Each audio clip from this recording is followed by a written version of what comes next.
किसान भाइयों नमस्कार। हमारी आज की इस नए वीडियो में आप लोगों का एक बार फिर से स्वागत है। किसान भाइयों, आज यहाँ पर हम बैगन लगाने आए हैं और आप लोगों को हम बैगन की खेती से संबंधित कुछ बेसिक जानकारी देने वाले हैं। तो जैसे कि आप देख सकते हैं, इधर हमारा मक्का लगा हुआ है और इधर का जो खेत है पीछे जुताई हुई है, तो इसमें हम बैगन की आज प्लांटेशन करेंगे। बैगन लगाने के लिए जो सबसे मुख्य बात होती है, आप इसमें सीड का सिलेक्शन करते हैं। उसमें आपको ध्यान देने वाली बात है कि आप कौन से सीड का सिलेक्शन करते हैं, क्योंकि बैगन की वैरायटियाँ बहुत सी होती हैं। गोल बैगन, लंबा बैगन और छोटे कलौजी वाले बैगन होते हैं। साथ ही इसमें कलर भी अलग अलग होता है।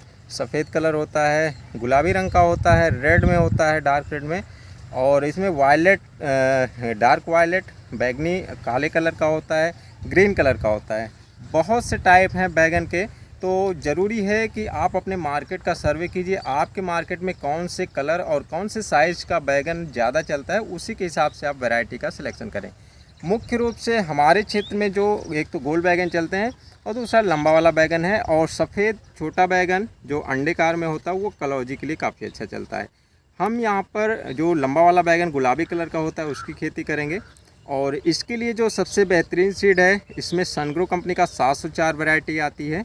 और गोल बैगन में वहीं यदि आप जाते हैं तो सनग्रो कंपनी का एक 992 वैरायटी है और दूसरा सनग्रो कंपनी का नवकिरण वैरायटी। ये दोनों काफ़ी अच्छी वैरायटी हैं, अधिक उत्पादन देने वाली वैरायटियां हैं, और ये वैरायटी लखनऊ के क्षेत्र में भी काफ़ी लगता है, और दक्षिण भारत के भी किसान, जो एमपी के किसान हैं, इसको सजेस्ट करते हैं। तो इस वैरायटी में जो है प्रोडक्शन भी अच्छा आता है, कलर अच्छा आता है, साइज़ भी अच्छी आती है। और यदि आपको थोड़ा बड़ा साइज़ लेना है तो आप सनग्रो कंपनी का जो 992 वैरायटी है वो आप लगाइए। तो इस तरीके से यहाँ पर वैरायटी की बात हो गई। वैरायटी का सिलेक्शन करने के बाद आप जुलाई महीने से इसके नर्सरी की तैयारी कर सकते हैं, और हमने जुलाई महीने में नर्सरी डाला था। आज की तारीख 3 अगस्त है, नर्सरी आज एकदम तैयार है। और बात होती है कि कितने दिन की नर्सरी तैयार होनी चाहिए। 25 दिन में जो आपकी नर्सरी बढ़िया तैयार हो जानी चाहिए। 25 से 28 दिन, 30 दिन के अंदर की जो नर्सरी आप लगाते हैं वो काफ़ी अच्छी मानी जाती है। 30 दिन से ऊपर होता है तो नर्सरी आपका ज़्यादा, समझिए कि ज़्यादा दिन तक उस नर्सरी में पड़ा हुआ है, तो आपका उसमें आगे चलकर उसका कुछ ना कुछ फ़र्क पड़ेगा ही। यदि आप 25 दिन की नर्सरी लगाते हैं तो काफ़ी अच्छा रहेगा, क्योंकि जो उसमें फ्रूटिंग का टाइम होता है, वो जो टाइम जब आपके खेत में आ जाएगा तो पौधे में फल बनने लगेगा। और यदि आप पहले ही उसको ट्रांसप्लांट कर दिए रहेंगे तो काफ़ी उसको ज़्यादा समय मिलेगा पौधे को खेत में ग्रोथ लेने का। तो इसलिए 25 दिन की नर्सरी जो है वो काफ़ी अच्छी मानी जाती है। अब बात आती है इसको लगाएं कैसे। तो कई तरीके होते हैं। जब गर्मी में किसान भाई लोग लगाते हैं तो लेवा लगाते हैं। जैसे धान की बुआई होती है, धान का प्लांटेशन किया जाता है, वैसे किया जाता है। लेकिन यहाँ पर हमने जुलाई में नर्सरी डाला है, अगस्त में लगाएंगे, तो इसको हम सीधा, खेत की तैयारी हो गई है, इसको सीधा यहाँ पर हम या तो बेड बना सकते हैं, लेकिन इस बार हम बेड नहीं बना रहे हैं। सीधा यहाँ पर हम 4-4 फीट पर लाइन बनाएंगे, और हर एक लाइन में 1.25 फीट की दूरी पर एक एक पौधे का प्लांटेशन करेंगे। और प्लांटेशन करने के बाद इसको 2 दिन तक, मतलब जैसे आज शाम को हमने प्लांटेशन किया, आज यहाँ पर पानी देंगे प्रति पौधे के हिसाब से, कल सुबह पानी देंगे, कल शाम को पानी देंगे, फिर परसों सुबह पानी देंगे। उसके बाद इसमें पानी देने की दिक्कत नहीं होगी, और यदि कल बरसात हो जाती है तो फिर हमें आगे इसमें पानी देने की ज़रूरत नहीं होगी। और यहाँ पर आप कुछ ड्रेंचिंग कर सकते हैं। जब आप इसमें पौधों में पानी देंगे उसी टाइम पर आप यहाँ पर कुछ दवाओं का प्रयोग कर सकते हैं। जैसे ह्यूमिक एसिड है, अब मेन्नू कंपनी का एक डायमंड नाम से आता है, उसका आप ड्रेंचिंग में प्रयोग कर सकते हैं। बाबास्टीन का आप प्रयोग करिए। आप करीब जो है 1 लीटर पानी में 2 ग्राम, मतलब 30 से 35 ग्राम बाबास्टीन प्रति 15 लीटर की टंकी में इसको डाल दीजिए। और यदि बरसात ज़्यादा है, आपके खेत में ऊंचाई कम है, मतलब कि खेत में पानी लगने का डर है, तो आप उसमें स्ट्रेप्टोसाइक्लिन भी ले सकते हैं 4 ग्राम प्रति 15 लीटर के हिसाब से। इसकी एक ड्रेंचिंग आप यहाँ पर कल या परसों, मतलब कि जब जैसे आपने प्लांटेशन किया कल परसों में कर दीजिए। उसके बाद 15 दिन के अवस्था में फिर से एक बार ड्रेंचिंग कर दीजिए, तो इसमें जड़ गलन की समस्या आपका नहीं आएगी। और किसान भाइयों, इसके बाद जो है बैगन की खेती में जो मुख्य बात आती है पोषक तत्व की। खेत के तैयारी के समय भी आप इसमें पोषक तत्व दे सकते हैं। वैसे यहाँ पर हम जो प्रक्रिया अपना रहे हैं, इससे पहले जब हम बैगन की खेती करते थे तो बेसल डोज दे के, बेड बना के, मल्चिंग करके सब कुछ करते थे। लेकिन इस बार हम यहाँ पर इतना ज़्यादा झंझट नहीं करने वाले हैं। एक जो परंपरागत तरीका होता है उस तरीके से खेती कर रहे हैं बैगन की इस बार। तो यहाँ पर हम खेत की सीधी तैयारी, हमने जुताई कर दिया 2 बार रोटावेटर से, सीधा इसमें पौधे को लगा देंगे। उसके बाद यहाँ पर जब पौधे का ग्रोथ पकड़ लेगा 5 से 7 दिन बाद, मतलब 1 सप्ताह बाद, प्रति पौधे के हिसाब से DAP दिया जाएगा।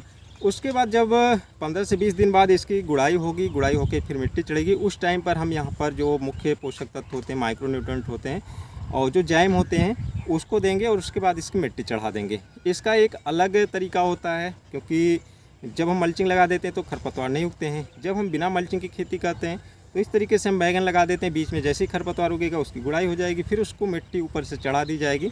और बैगन एक ऐसा पौधा होता है, इसमें जैसे ही मिट्टी जिस पार्ट से, पौधे की जिस पार्ट से मिट्टी टच करेगी वहाँ से ये नए जड़ फेंकने लगते हैं।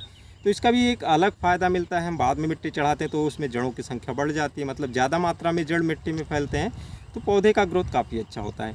करीब 45 दिन के आसपास इसमें फल बनना शुरू हो जाते हैं, लेकिन अच्छी जो हार्वेस्टिंग है 55 से 60 दिन के आसपास मिलती है।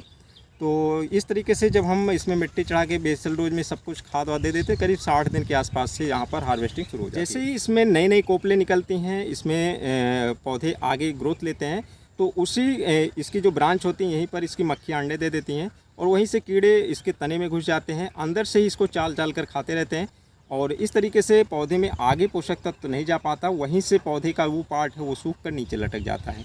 ये दिक्कत काफ़ी खेतों में देखने को मिलती है। शुरू में काफ़ी किसान भाई इस पर ध्यान नहीं देते हैं और ऐसा मानकर चलते हैं कि इससे आगे इसकी 3G कटिंग होगी, इसमें नई नई ब्रांचें निकलेंगी। लेकिन जब यही समस्या बढ़ जाती है, खेत में ज़्यादा संख्या में कीड़े आ जाते हैं और आगे चलकर इसमें फ्रूटिंग भी निकलने लगती, तो शुरू में जितने भी फ्रूट निकलेंगे सब में कीड़े लगते हैं। तो शुरुआत से हमें ध्यान देना है, करीब 20 से 25 दिन की अवस्था से ही हमें यहाँ पर कीटनाशक दवाओं का स्प्रे करना शुरू कर देना है। तो इस तरीके से हम यहाँ पर फल छेदक से बचाव कर सकते हैं। किसान भाइयों, समय समय पर आगे इसमें जो कुछ भी प्रक्रिया होती है, रस्सू से कीड़े लगते हैं उनके लिए दवा देनी होती है। कुछ फलों में फिर दाग बनते हैं, दाग धब्बे, एंथ्रेक्नोज की दिक्कत आती है, तो इसमें हमें फंगिसाइड का स्प्रे करना होता है जिससे फल चमकदार बने, फलों में दाग धब्बे ना बने। और बाकी सब यही सब प्रक्रिया होती है। और आप इस टाइम पर बैगन लगाएंगे तो आपका मार्च तक अच्छी हार्वेस्टिंग मिलेगी और मार्च में एक बार बहुत भयंकर इसमें फ्रूटिंग आती है। उसके बाद फिर आगे चलकर बैगन का जो है वो क्रेज थोड़ा कम हो जाता है। रेट तो रहता है लेकिन फिर उसमें बहुत सी समस्याएं आती हैं, कीड़े ज़्यादा लगते हैं, दवा का ज़्यादा खर्चा होता है। तो हमें मार्च तक बैगन ले जाना चाहिए, उसके बाद फिर बैगन को हटा देना चाहिए। यही चीज़ यदि आप थोड़ा लेट बुआई करते हैं, आप अगस्त में नर्सरी डालते हैं, सितंबर में इसका प्लांटेशन करते हैं, तो भी आपका मार्च तक जाएगा। तो यदि आप जुलाई से लेकर मार्च तक बैगन लेते हैं तो आप यहाँ से काफ़ी अच्छा प्रोडक्शन निकाल सकते हैं। बैगन की खेती से संबंधित और अन्य जानकारी के लिए हमारे YouTube चैनल पर और भी बहुत सारी वीडियो पड़ी हुई हैं, आप वीडियो देख सकते हैं। और फिर भी यदि आपका कोई प्रश्न है तो आप कमेंट कर पूछ सकते हैं, उसका जवाब हम आपको देंगे। तो हमारी आज की इस वीडियो में बस इतना ही। मिलते हैं एक नए वीडियो में नए कंटेंट के साथ, तब तक के लिए नमस्कार।